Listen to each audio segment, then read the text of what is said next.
Kondisi penegakan hukum di Indonesia saat ini menunjukkan dinamika yang menarik terkait kebebasan berpendapat dan berbicara. Meskipun konstitusi menjamin hak atas kebebasan berpendapat, makin banyak laporan kepada pihak berwajib tentang dugaan pelanggaran hukum yang timbul dari penyampaian opini atau kritik, terutama melalui media sosial. Hal ini menunjukkan adanya ketegangan antara kebebasan individu dan perlindungan terhadap kepentingan umum atau hak pihak lain. Beberapa pihak melihat ini sebagai upaya untuk menjaga harmoni sosial, sementara yang lain menganggapnya sebagai bentuk pembatasan terhadap hak asasi manusia. Fenomena ini juga mencerminkan tantangan dalam penerapan undang-undang seperti Undang-Undang ITE, yang sering diperdebatkan karena dianggap multitafsir dan rentan digunakan untuk membungkam kritik. Situasi ini menuntut peran pemerintah, aparat penegak hukum, dan masyarakat untuk mencapai keseimbangan antara penegakan hukum yang adil dan penghormatan terhadap kebebasan sipil.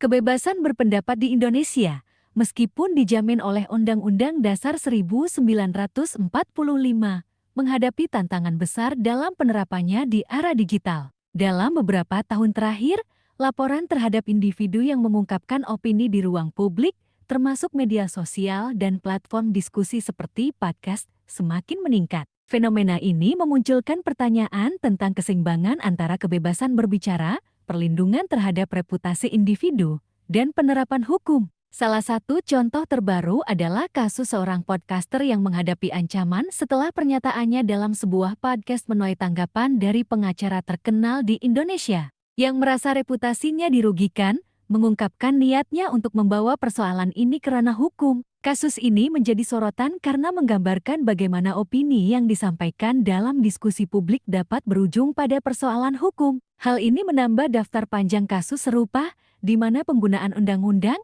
seperti Undang-Undang ITE, kerap dianggap sebagai instrumen untuk membungkam suara kritis atau berbeda pendapat. Situasi ini menunjukkan perlunya evaluasi terhadap regulasi terkait kebebasan berbicara agar tidak multitafsir dan tidak digunakan secara sewenang-wenang. Pada sisi lain, kasus seperti ini juga menyoroti pentingnya tanggung jawab dalam menyampaikan pendapat di ruang publik. Masyarakat perlu memahami batasan hukum agar opini yang disampaikan tetap dalam koridor etika dan tidak melanggar hak orang lain. Kedepan, tantangan utama yang dihadapi Indonesia adalah menciptakan ekosistem hukum yang adil, melindungi hak kebebasan berpendapat, namun tetap menjaga harmoni sosial serta menjamin perlindungan hukum bagi semua pihak. Diskusi dan reformasi undang-undang menjadi langkah penting untuk mewujudkan tujuan tersebut. Semoga di bawah kepemimpinan Presiden Prabowo Subianto, persoalan tersebut dapat diatasi sesuai janji-janji beliau dalam forum kampanye pada beberapa kali pemilihan presiden di Indonesia. Amin.